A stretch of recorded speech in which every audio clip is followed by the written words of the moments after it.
오늘은 제 경험을 바탕으로 성령의 불에 대한 이야기를 나누고자 합니다. 우선 성경에서 이것이 성령의 불이다 라고 설명된 구체적인 기록이 없어서 그런지 인터넷을 찾아보면 성령의 불을 주제로 한 설교들이 차고 넘치는데 정말 각원 그 자체입니다. 왜냐? 일단 성령의 내주로 방언을 하고 표적에 따르지 않는 자들이 태반인, 아니 거의 전부인 한국교회 목회자들이 성령의 불에 대해 신학을 바탕으로 배운 이론의 근본을 둔 설명만 장황하기 때문이죠. 제가 늘 비유로 들었던 자장면을 만들어 본 적도 그리고 먹어본 적도 없는 자들이 이것이 자장면이다, 이건 자장면이 아니다 라고 하기 때문입니다. 주로 성령의 불에 대해 온갖 주장이 난무하고 뇌피셜로 이럴 것이다 라는 추측을 넘어 이런 것이다 는 단정까지 하는데 정작 성령의 불이 무엇인지 아는 자들은 없어 보입니다.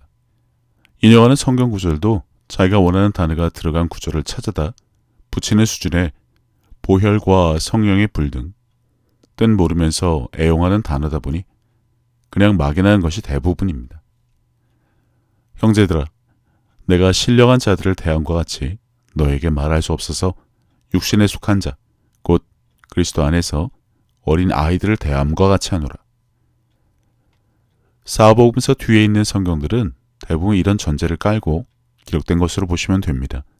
왜냐하면 오순절 사건과 같은 일이 모두에게 일어나지 않았기 때문에 스데반처럼 집사이지만 성령과 권능이 충만한 자도 있고 아나니아와 같은 사람도 있지만 성령의 계심을 들어본 적도 없는 젖이나 먹는 어린아이가 훨씬 더 많았기 때문입니다. 사도행전을 보시면 그러한 자의 무리가 계속해서 지금까지 이어지지 않은 것은 성령을 소멸시킨 에즈볼의 부흥과 같이 사람들이 불을 유지하지 않은 책임이 가장 큽니다. 엄한 사상과 신학과 철학과 인문학이 성경을 대신하려고 했으니 이렇게 된 것입니다. 아무튼 일단 얼마 전에 있던 제 경험을 나누자면 감사하게도 성경에 기록된 믿는 자에게 따르는 표적이 10년 전부터 제게도 있었습니다. 물론 예수님과 같이 모든 질병과 귀신들에 대해서 즉각적인 결과가 나타나지는 않습니다만 방언을 한 후 첫 번째 이적이 베드로가 미문 앞 안전뱅이를 일으킨 것처럼 휠체어에 의존하던 노인을 일으켜 세운 것과 방언의 경우에도 여태 짧은 문장이나 단어를 반복하지 않고 할 때마다 들어보면 전혀 같지 않은 다른 방언을 하는 것을 알 수 있습니다. 그렇다고 해서 성령의 불에 대해 정확하게 아느냐? 아닙니다. 불같은, 불처럼이란 말이 있을 뿐 성경에 이것이 성령의 불이다 명시된 기록도 없고 단지 이것일 것 같다는 추측성 발언들이 많아 저도 뭐라고 딱히 단정하기 어려운데 얼마 전 제가 기도회를 마치고 교회 한쪽에서 질병이 있는 분들을 위해 손을 얹어 치유 기도를 해드렸는데 어떤 집사분이 제 기도를 받을 때 뜨거운 것이 자신에게 순간 쑥 들어온 것을 알았다고 했답니다. 저는 그것이 예수님처럼 능력이 나간 것도 아니고 성령의 불이라고 하는 것인지 잘 모릅니다. 그 당시 전 아무것도 느끼지 못했는데 그랬다고 하니 그냥 그랬나 보다로 끝이죠. 제가 하는 일도 아니고 표적이 따른다고 해서 성령의 사역을 다 하는 것도 아니라 뭘 할 권리 자체도 없습니다. 성령께서 그냥 저를 통해 무엇인가 하신 것이죠. 그리고 제대로 된 해석도 못하면서 한국교회 신자들은 꿈을 참 좋아합니다.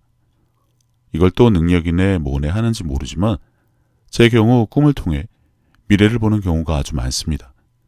어느 순간이 되면 아주 정확하게 꿈에서 본 것과 똑같은 일을 제가 경험한다는 것인데 넘어가고 아무튼 종종 자신들이 꿈에서 본 자칭 성령의 불이라고 하는 것 때문에 죄가 태워지고 구원을 받는다고 합니다. 성경의 구원에 대해 그 조건에 대해 주님이 뭐라고 하셨는지 찾아보시기를 권합니다. 이상한 말은 웬만하면 하지 않았으면 하고요. 그리고 이런 분들이 주로 하는 말이 아침에 일어나면 날마다 예수의 피, 보혈을 자신에게 뿌리고 성령의 불로 정결케 하는 기도와 작업을 한답니다. 악한 것들에게 뿌리며 하나님이 너를 쫓아가서 두들겨 팰 것이라고 협박도 하고요. 갑자기 사우나에서 나뭇가지로 몸을 때리는 것이 생각나는데 성경 어디에 피를 뒤집어 쓰고 뿔이라고 되어 있는지 몰라도 그냥 이것도 아니다라는 생각뿐입니다. 종교적인 행위와 맹신은 누가 봐도 이상합니다. 신앙이나 삶이나 똑같습니다. 그냥 사람이 이것저것 자기 멋대로 생각하고 믿고 만들어서 그게 맞다고 여깁니다. 연애를 봐도 그렇고 사업이나 친구관계 그리고 결혼도 똑같습니다. 그리고 나중에 배신당했네. 그럴 줄 몰랐네. 내가 손해를 봤네라며 여전히 자기 착각 속에 빠져 멋대로 삽니다. 말이 나온 김에 보자면 성령을 주실 것이란 믿음과 약속으로 기도를 하니 성령 세례가 임했다고 하는데 성령의 세례가 뭐죠? 오순절 사건을 두고 성령 세례, 성령의 불세례 등 제각각 불리던데 이것부터 신하게 할 수 있는 것이 고작 이 정도란 것입니다. 용어의 정리조차 제대로 하지 못한다는 것이죠. 그냥 내가 주장하는 것이 다 옳다고 서로 목소리를 높이다 보니 한 가지 주제와 현상을 두고도 100만 가지 설교가 나오죠. 정확히 모르니까 흔히 하는 실수들을 일하는 것입니다. 그냥 몰라서 그래요. 몰라서. 게다가 신자가 변화되려면 성령의 불이 있어야 한다면서 모든 성도와 특히 자기 교회에 성령의 불이 강력하게 부어주심을 기대한답니다. 일단 불이 아니고 불을이겠죠. 성령의 불을 강력하게. 저도 맞춤법과 철저히 무척 신경을 쓰지만 나중에 영상 보면 이걸 못 봤나 싶은 것이 있는데 아무튼 모르니 그냥 쓴 말이라 말 자체도 이상하다는 것을 알려드리는 것뿐입니다. 누구나 다 언어학자의 국락 박사는 아니잖아요. 그럴 수 있습니다. 하지만 설명을 하려면 성경의 근거를 둬야 하는데 뭘 기다립니까? 주님은 구하라고 하셨는데 구하는 자에게 악한 자라도 자식에게 좋은 것을 이 구절 하시면 누구나 다 합니다. 근데 왜 구하지는 않고 부어주심을 기다릴까요? 성령을 기다려요? 아니면 성령의 불을 기다려요? 그냥 다 구렁이 담 넘어가다 합니다. 온통 종교적인 표현이죠. 말하는 사람이나 듣는 사람이나 서로 모르니 그냥 아무 말 대잔치입니다. 그리고 은혜 받았다고 좋아라 하고 다음 주만 되면 지난주에 무엇을 들었는지 아무도 기억조차 못하고 뭐 평생 교회만 댕깁니다. 개근상 받으러 예배 빠지면 벌 받는 줄 알고 정말 환장하겠어요. 대부분의 신자들이 아는 불이란 것이 불은 심판이고 태우고 정죄에 사용되었다인데 구약을 보면 주로 제사, 번제물에 대한 이야기에 항상 등장하죠. 뭐라더라? 내 안의 등불을 어둡게 되지 않기 위해서 성령의 기름으로 충만해야 한다고 하는데 성령의 기름은 또 뭘까요? 아무튼 교회에 성령의 불을 붙여야 한답니다. 마치 불을 붙여주시면 활활 잘 탈 것 같이 굳는데 불이 있으면 뭐합니까? 여태 한국교회가 자칭 성령이 불로 타오른 적이 있던가요? 그 지겨운 애주벌이 부흥을 앉아서 기다리는 것처럼 성령의 불이 우리 교회에 언제 오려나 목이 빠져라 기다리면서 하는 말 같은데 아닙니다요. 설사 불이 온다고 해도 붙일 장작 같은 교회가 없어요. 여태 성령의 사역, 기사와 표적에 대해 뭐라고 말했는지 보면 되는데 이제 와서 성령의 불 한번 받아보자고 태세 전환하면 뭐 어쩌자는 걸까 싶습니다. 결론부터 말하자면 불은 스스로 일으키는 겁니다.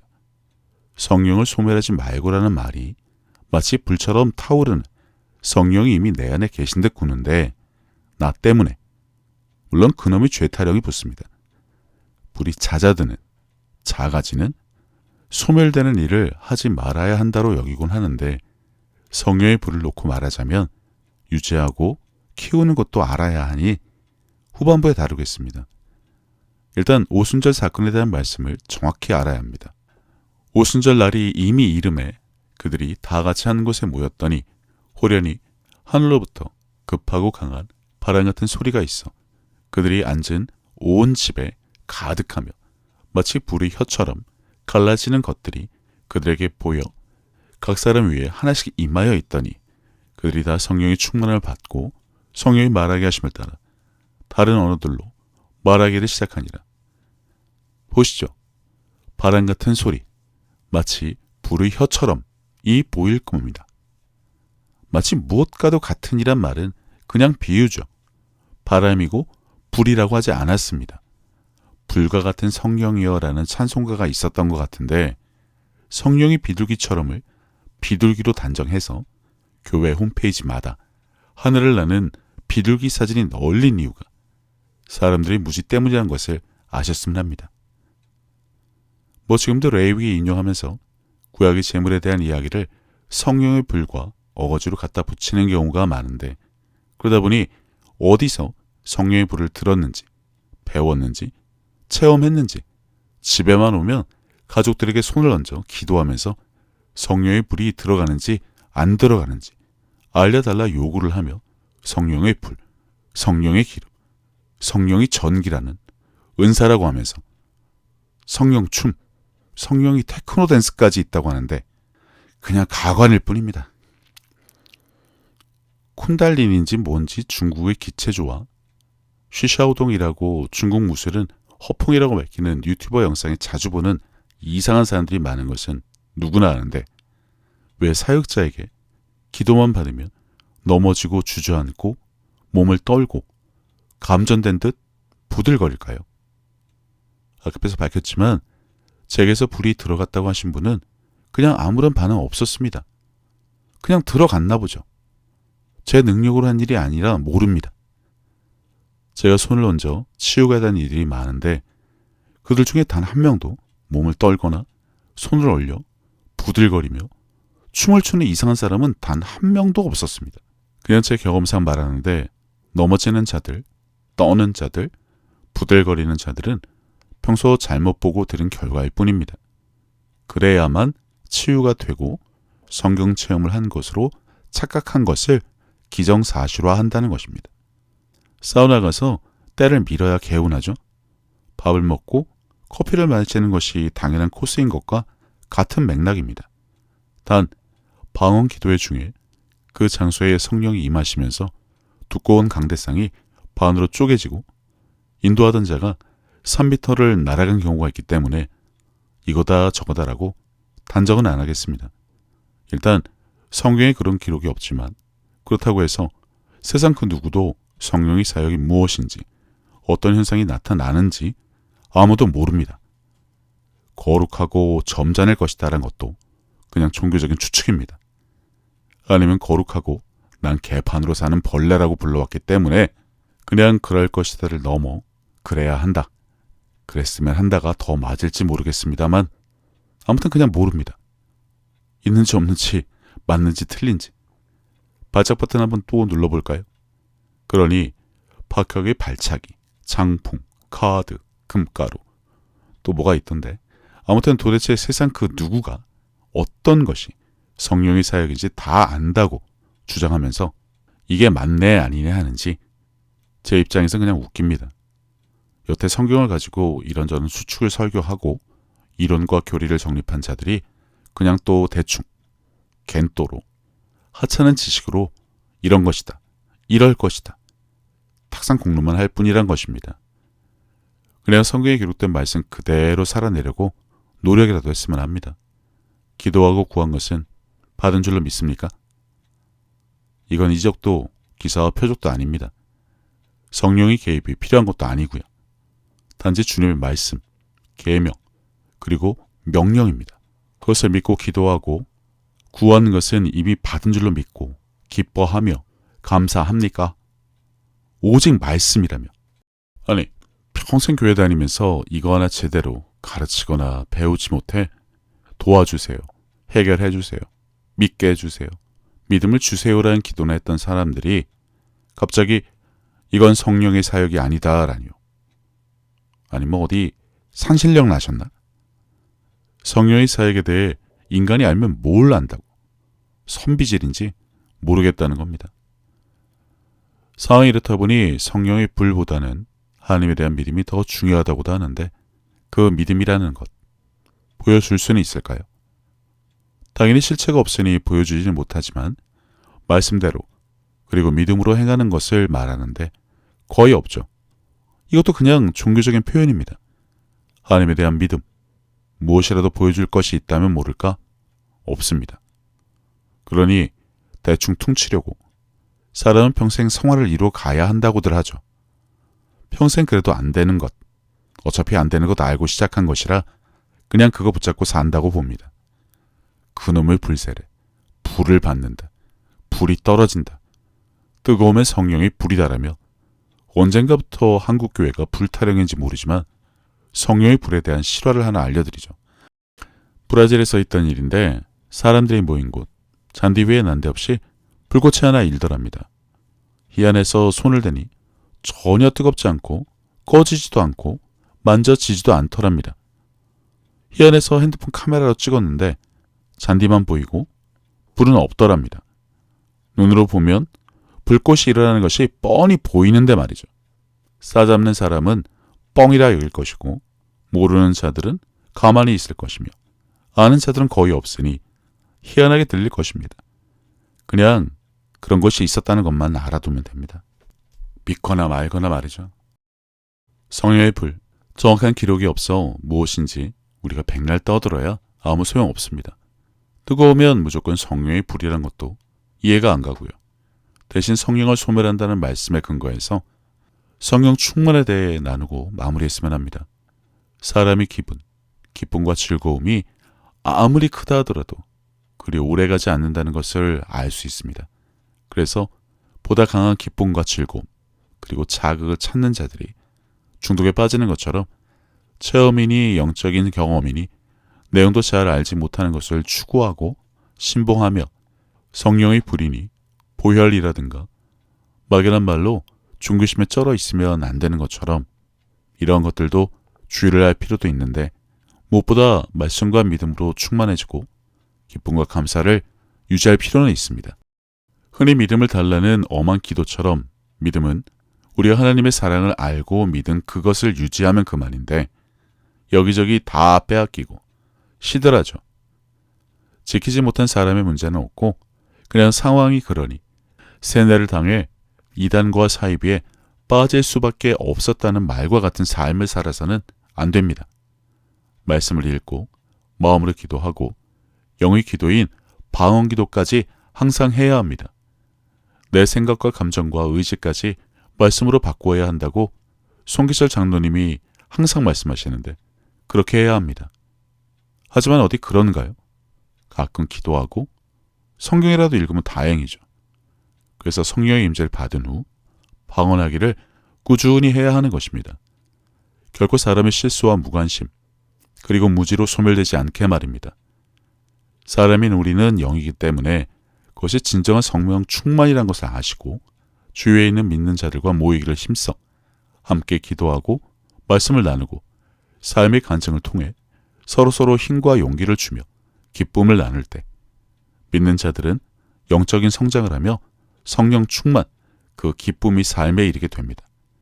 주님이 늘 함께 내 안에 거하신다는 것을 저절로 알게 됩니다. 그분의 멍에를 메고 그분의 온유하고 겸손한 마음을 배워 내 이웃을 내 몸처럼 살아가는 것을 실천하며 사는 것입니다. 그러니 세상 사람들과 인터넷, 유튜브, 텔레비전 백날 붙잡고 살면서 될 일도 아니고 성경만 본다고, 기도만 한다고, 설교만 듣는다고 안 되는 것은 평생 직접 경험해서 다 아실 것입니다. 성령의 불, 잘 모르겠습니다만 그분이 쓰실 수 있는 사람이 되는 것. 아나니아처럼 필요하실 때 불러주실 수 있는 사람이 되도록 하는 것. 스데반처럼 집사이지만 성령과 권능이 충만해서 성령으로 말하는 것을 사람들이 감당하지 못하는 자가 되는 것은 우리 모두의 책임입니다. 단지 신학과 설교와 성경 몇 독으로 되는 일은 결코 아닙니다. 성령의 가르침에 대한 말씀이 성경에 있는 이유인데 그분에게 가르침을 받고 예수님이 하신 말씀을 생각나게 해주심을 통해 계속해서 말씀을 묵상하고 내 영에 먹이는 작업을 통해 성장해야 그 뒤에 성령께서 쓰실 만한 순간이 되면 우리를 통해 일하신다는 것을 아시기 바랍니다.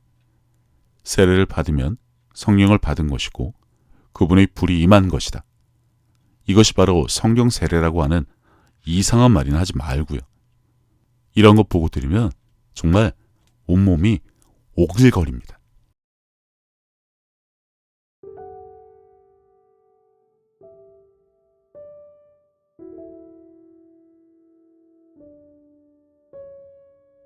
예수님께서는 내 마음을 다하고 목숨을 다하고 뜻을 다하고 힘을 다하여 주 너의 하나님을 사랑하라 하신 것이요.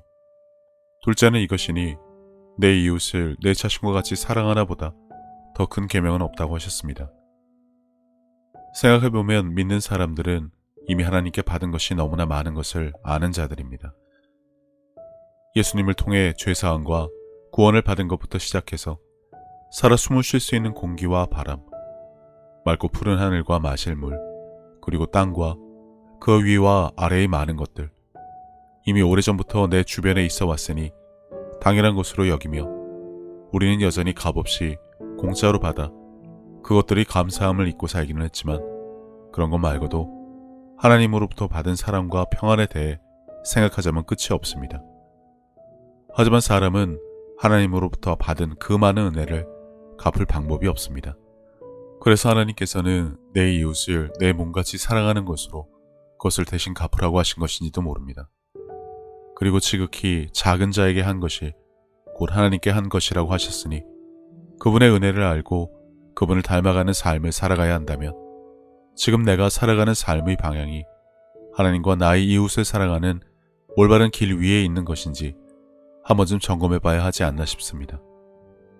이와 같이 하나님의 뜻, 그분이 기뻐하실 일이 무엇인지 알고 내게 주어진 소명을 다하기 위해 끊임없이 힘쓰고 노력하는 것도 크리스찬들이 마땅히 해야 할 일이 아닐까라는 생각을 해봅니다.